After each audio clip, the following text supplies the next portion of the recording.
C'est une question importante que les médias semblent traiter de manière erronée. Soyons très clairs, l'Iran a tout ce dont il a besoin pour produire une arme nucléaire. La seule chose qui leur manque, c'est une décision du leader suprême. La production d'une telle arme leur prendrait quelques semaines. Cela représenterait une menace existentielle, non seulement pour Israël, mais aussi pour les États-Unis et le reste du monde. C'est une position qui fait consensus partout dans le monde, même pour la Russie. Est-ce que quelqu'un connaît la vérité? On va entendre un peu plus tard dans l'émission Robert Malley, qui a négocié l'accord dont vous parliez à l'instant, qui dit encore autre chose. Lui, il dit ils sont à 6 mois. Alors, on entend 6 mois, d'autres nous disent quelques semaines, et d'autres encore nous disent on ne sait pas, ce serait peut-être même des années.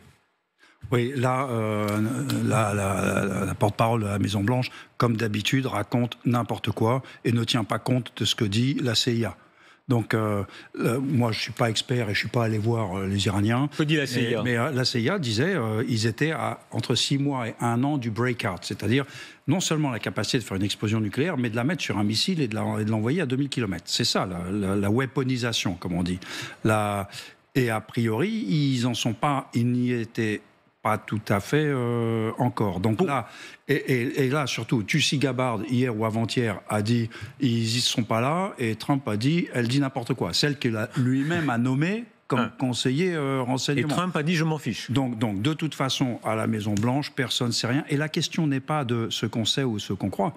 La question est que je pense qu'ils regardent les sondages et que autant je souscris à ce qu'a dit Guillaume Ancel sur tout ce que vous avez dit. Frédéric, on le pas le même. Excusez-moi. Pardon. Autant, je suis pas sûr que les Américains. J'ai un désaccord sur un petit point, c'est que je suis pas sûr que les Américains fassent une grosse différence entre on rentre dans la guerre avec des grosses bombes et no boots on the ground. Pour eux, c'est quand même un début de guerre. Or, 60% de la base trumpiste ne veut pas d'une guerre, 15% de sa base accepte la guerre. Pour être complet, oui ou non, les Américains et surtout les Israéliens ont-ils été à la guerre alors qu'il y avait encore une possibilité diplomatique? Je pense qu'il y avait une possibilité diplomatique dont se servait vraisemblablement le régime iranien, comme souvent, pour gagner du temps. Parce que ce qu'a dit quand même l'AIEA, qui n'est pas le bureau central du Likoud, me semble-t-il, l'Agence internationale de l'énergie atomique, depuis 2002, pas depuis quelques semaines, 2002, Netanyahou n'est pas au pouvoir en Israël. Depuis 2002, à son siège à Vienne, l'AIEA dit le régime ment. Ils sont en train de développer potentiellement une capacité nucléaire à usage militaire. En clair, les Israéliens ont raison de considérer que de toute façon, la diplomatie n'était pas opérante. En tout cas, ils ont raison du point de vue de leur point de vue, c'est-à-dire d'un État qui géographiquement est tout petit, qui serait anéanti par une seule bombe, face à un régime dont je rappelle que depuis 1979, qu'il est au pouvoir, il n'a jamais cessé de dire qu'Israël devait être anéanti et a mis les moyens, notamment le Hezbollah et ses autres proxys, a mis au service de cet objectif tout de même un certain nombre de forces extrêmement destructrices. Donc, en général, ça ne servait à rien de tenter la diplomatie ? Ça servait à rien de casser la diplomatie qui avait eu lieu, parce que le JCPOA, malgré tout... Ça c'est vieux, mais maintenant, là... Mais là, Netanyahou était vent debout contre cet accord, parce qu'il était déjà contre un accord, principe de base, il était contre un accord. Et ce qu'on oublie de dire, c'est que Trump, quand il a dénoncé le JCPOA, en réalité, du temps d'Obama, le Sénat l'avait vidé de sa substance en refusant de lever les sanctions. Mais l'AEIOA disait les Iraniens respectent leur part du deal. Mais pardon, vous vous réfugiez dans des choses qui datent de plusieurs années. Je ne me réfugie pas. Maintenant, oui ou non, Israël avait-il raison d'attaquer sans attendre qu'on aille plus loin dans la diplomatie? Moi, j'estime qu'ils n'avaient pas de raison d'attaquer. Ils avaient une fenêtre d'opportunité qu'ils ont exploitée. C'est pas la même chose qu'une raison. Et la raison première pour mon raisonnement, c'est de dire ils vont faire quoi? Ils font quoi après? Je veux dire, c'est quoi l'exit stratégie? C'est quoi votre plan de sortie? C'est une aventure. Donc c'est du grand n'importe quoi de faire une guerre quand on ne sait pas ce qu'on va en faire. Alors sur le plan, autant sur le plan militaire, autant sur le plan militaire, je pense, comme je vous l'ai dit, que Israël a des raisons parmi les autres États dans la région et parmi le premier le plus menacé par une éventuelle bombe iranienne. En revanche, là où je rejoins le général, c'est l'aspect politique. C'est-à-dire qu'à partir du moment où vous dites non seulement ils n'auront pas la bombe, mais vous savez quoi, ce régime, il faut qu'il chute. Là, on entre non seulement dans une forme d'aventure, pour reprendre votre terme très juste, je l'assume tout à fait, et dans un véritable risque de se voir finalement perdre la guerre. Alors militairement, Israël ne peut pas la perdre et on le voit bien. En revanche, si Netanyahou établit comme objectif suprême la chute du régime et qu'à la fin des fins, même affaibli, il ne chute pas, qu'est-ce qu'on dira avec raison? Israël a perdu. Aidez-nous à comprendre l'énorme armada qui est en train de se mettre en place. Donald Trump, c'est le Wall Street Journal qui le dit, a approuvé en privé. Je ne sais pas très bien ce que ça veut dire en privé, parce que... Avec Trump, il n'était pas au Golfe, c'est ça ce que ça veut dire. Donald Trump a approuvé en privé des plans d'attaque contre l'Iran, mais n'a pas encore donné l'ordre final. On sait que Kourila, le général qui est responsable du Proche-Orient, lui a présenté un certain nombre d'options. Ça veut dire qu'aujourd'hui, le scénario complet de l'attaque est là. Oui, et ça c'est un aspect qui m'inquiète vraiment. Il y a 15 ans, les Américains avaient fait une grosse étude. Ils avaient déjà la bombe, la grosse, la MOP, et ils avaient dit il n'y a pas de solution militaire pour arrêter le programme iranien. On peut le retarder, on peut le dégrader, mais l'arrêter, non. C'était il y a 15 ans, et ils n'ont pas de nouvel armement depuis, alors que les Iraniens ont développé pas mal de choses. On entendra, tout à l'heure, Robert Mallet qui dit la même chose que vous. Il n'est pas certain que même avec la méga-bombe, on arrête pour de bon le programme. Ils vont l'arrêter. Mais surtout, le fond du problème aujourd'hui, c'est que les militaires américains qui font des plans, on leur demande de faire des plans, alors ils font des plans. Mais dans leur culture, et on l'a bien vu en 2003, ils ne disent pas au chef c'est pas une bonne idée. Vous voyez ce que je veux dire? Chez nous, le CEMA, le chef d'état-major des armées, il va, si le président lui demande des plans, il va faire des plans. Mais il va quand même lui dire, très franchement, techniquement, on sait faire ça. Maintenant, à titre personnel, je pense que c'est pas une bonne idée. Là, Trump s'est entouré de gens qui, culturellement, ne lui diront pas « c'est pas une bonne idée ». Donc les gars vont lui dire techniquement, on peut creuser ce trou là, on peut en creuser un autre là, on peut casser un radar, on peut cogner, chef. On peut cogner, ouais. Et aucun d'entre eux dira « en réalité, si j'étais le président, je le ferais pas ». Vous êtes un cas chimiquement pur, général Yakovlev, de quelqu'un qui a tellement travaillé avec les Américains et qui a gardé une dent contre les Américains. Sur ce coup-là, ils ne sont pas de bons conseils. Et Trump est quelqu'un qui n'écoute pas les conseils et qui s'est entouré de gens qui ne le conseilleront pas, de toute façon. Donc c'est la pire des situations aujourd'hui. Je veux dire, l'avenir du monde est entre ses mains. Et quand il ne joue pas au golf, on ne sait pas qui il rencontre. Alors, je rejoins pour partie ce qui a été dit avec une nuance. Ne soyez pas trop prudent. Je suis pas trop prudent, avec une nuance importante. C'est que le temps est une donnée fondamentale. Quand on dit oui, mais les Israéliens, de toute façon, ils ne font que reculer le programme nucléaire iranien. Mais bien sûr. Mais le reculer de combien d'années? Peut-être seulement quelques années, quelques décennies au mieux. C'est déjà énorme. Non seulement c'est énorme, mais dans cet interstice temporel, qu'est-ce qui peut se passer?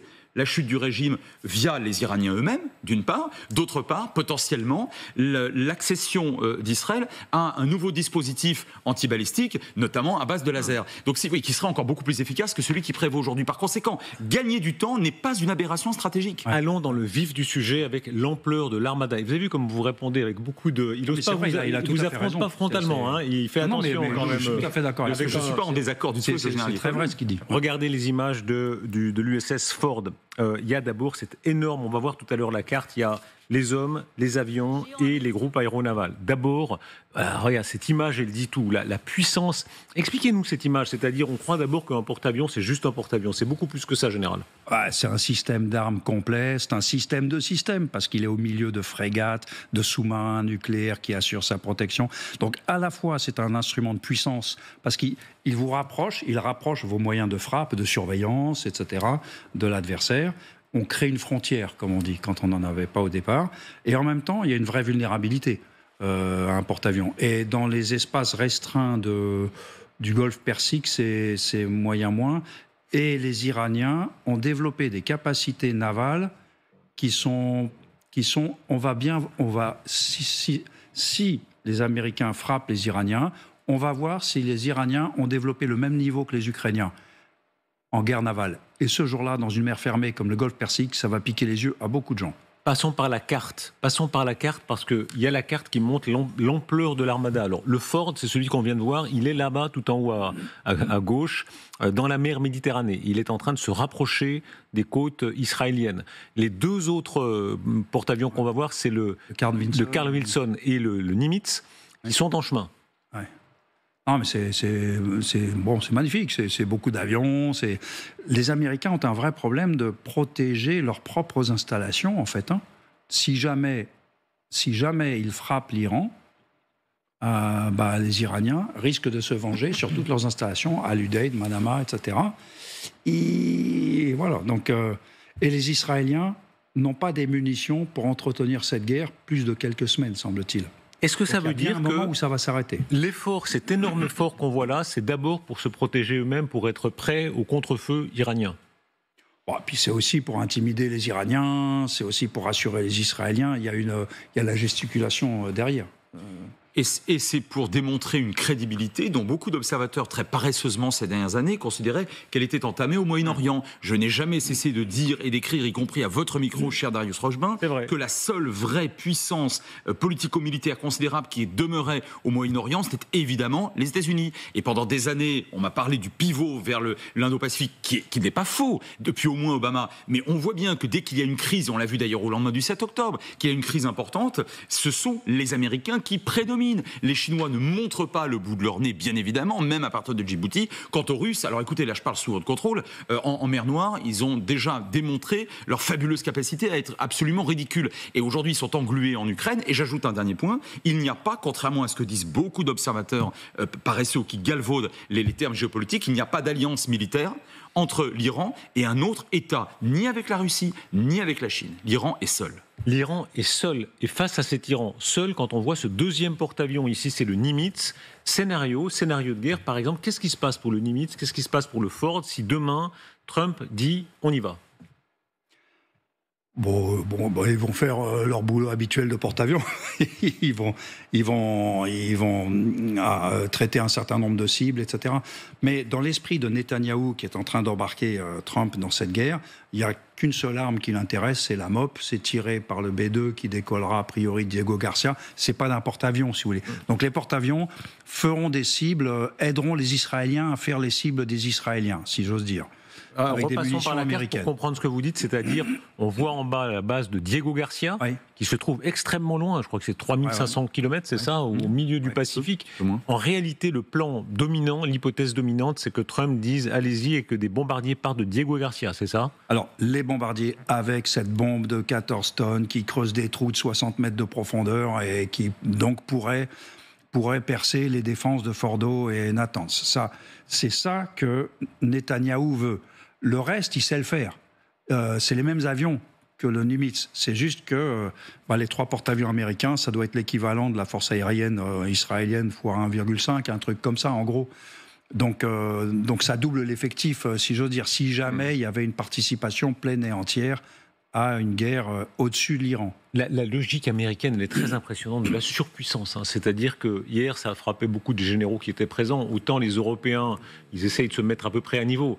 Les Américains veulent être 10 fois, 100 fois plus forts. Et c'est comme ça qu'ils se sentent à l'aise. Avant ça, ils n'y vont pas. En tout cas, on connaît d'abord la logistique américaine, qui est évidemment depuis la fin du 19e siècle, qui est extraordinairement importante. Mais au-delà de la logistique, il s'agit de crédibilité. C'est-à-dire, il s'agit de démontrer à un adversaire, réel sur le terrain ou potentiel, russe, chinois, que sais-je encore, que c'est pas la peine d'intervenir sur le terrain. Il ne faut pas essayer. Il faut pas essayer. Et de ce point de vue-là, c'est ce que j'appelle la crédibilité dissuasive. C'est tout sauf stupide, à condition évidemment d'avoir un objectif clair à terme. Parce que si vous ne faites que des ronds dans l'eau, ou si vous souhaitez une opération qui manifestement est erratique, évidemment, ça n'aura pas le même effet. Est-ce qu'ils attendent simplement d'avoir vraiment leur dispositif complet ? Pendant la guerre d'Irak, notamment, c'était très frappant. On attendait, et en fait, on a attendu simplement le moment où le dispositif était complètement là. Oui, mais à l'époque, pendant la guerre d'Irak, avant la guerre d'Irak, il s'agissait très concrètement d'envoyer 150 000 hommes sur le terrain. Là, pour l'instant, d'après mes modestes sources, Trump n'a pas dit autre chose. Alors après, évidemment, il faut se méfier de ce président fantasque, mais il ne s'agit pas d'envoyer un seul soldat au sol. Donc c'est quand même substantiellement différent. Général. Oui, le dispositif, il est à portée de l'Iran aujourd'hui. Il n'est peut-être pas idéalement placé, mais ça sera fait demain, après-demain ou dans les 2 ou 3 jours qui viennent. Donc c'est pas une question de placement des navires aujourd'hui qui empêcherait Trump de rentrer dans le jeu. Quand les Américains disent dans quelques semaines, les Iraniens peuvent avoir la bombe, est-ce que ça veut dire, si c'est vrai, que les Iraniens peuvent l'utiliser ? Non, vous avez plusieurs niveaux en fait dans le nucléaire. Alors on a passé tous les premiers parce qu'on revient, enfin on va pas revenir dessus. Depuis plusieurs jours, on parle beaucoup des différents aspects techniques de la fabrication d'une bombe, mais il s'agit, une fois que vous possédez suffisamment de matière, il faut encore pouvoir miniaturiser tout cela, le fixer sur un missile. Alors ça, les missiles a priori ils les ont. La balistique iranienne d'ailleurs, dans le jeu, sans vouloir filer la métaphore classique du joueur de cartes, dans le jeu militaire de l'Iran, il y a à peu près que les missiles. Pour le reste, l'armée n'est pas. Qu'est-ce qui les empêche d'essayer ? Il faut rappeler, l'Iran a joué dans le rôle du terrorisme mondial depuis 1979, un rôle très important. Qu'est-ce qui les empêche de tenter un coup ?